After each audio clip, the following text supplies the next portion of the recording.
Heartstopper Season 1 Ending Explained. A show that centered around a young couple at school, Nick and Charlie, as one was coming to terms with who they were, and another just wanted to be happy but was also understanding of the other. What did the end have in store for the pair? Well, let's find out. Here is Heartstopper Season 1 Ending Explained. Just to let you know, this video will contain spoilers.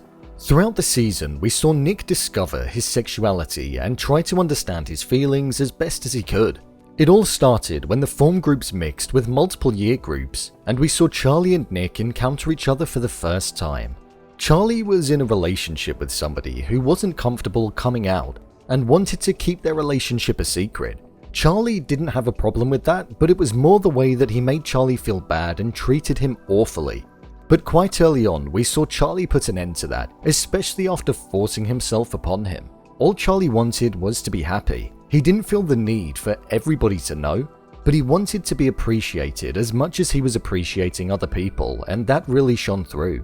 And this was also something that we saw develop between Nick and Charlie as the season went on and as they got closer and closer and found out that they had more in common. In the final episode, we saw it center around Sports Day, symbolizing the end of the academic year. Charlie had been blocking out everybody, and had been on a downward spiral since the events and fight that took place at the cinema between Nick and his friend. He blamed himself for ruining other people's lives, such as Nick losing all of his friends and causing arguments, and Tao with the fight with the bully, which led to Tao to lash out at Charlie too. He felt that he was the issue himself, causing everybody else to have problems. We saw this as well when he started going back to eating his lunch on his own in the art classroom. We heard that it was where he spent most of his last year at school when he felt troubled, so it made sense that he ended up back there, showing that the character had regressed slightly in that moment. Throughout the season, we saw a lot of homophobic behavior and comments from the students towards many different characters in the show, something that we don't often see in shows, but shone a light on behavior that goes on in schools. This seemed to be a key reason as to why Nick for a long while was caught in between his friends, who were the bullies, and Charlie, who he actually cared about. He knew what they were saying was morally wrong, hence the reason why he stood up for Charlie on multiple occasions throughout the season, but he himself didn't want to be the person that was having the abuse directed towards him, hence why he didn't admit his feelings for Charlie earlier on. This was all up until he was playing rugby at Sports Day, where he was about to continue playing, when he caught Charlie's eye across the pitch and decided to leave mid-game. He walked over to him, held his hand, and they walked off together with other people watching. They arrived at the corridor where they both openly admitted that they wanted to be together, despite what others may have potentially thought, and he didn't care who knew anymore.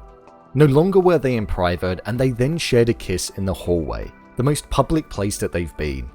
The look on from Tara as they walked off the pitch was one that I thought was quite poignant in that moment. The look and the slight smile, which to me showed acceptance despite her once wanting to be with Nick.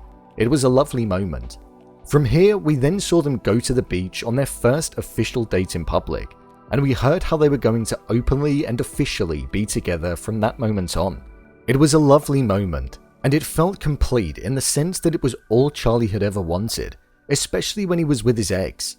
He wanted to be with somebody who was proud to be with him, and I think he was even more happier and proud in the fact that Nick was feeling ready to come out as well. No longer would Charlie have to be with somebody who he couldn't openly be with. After the date came to a close, we saw Nick arrive at home, where it became apparent that he was going to come out to his mother. I thought this moment was really well done and was delicately handled. Following on from that scene, the flashback and quick shots of all of Nick and Charlie's time together really added to the weight of the final third.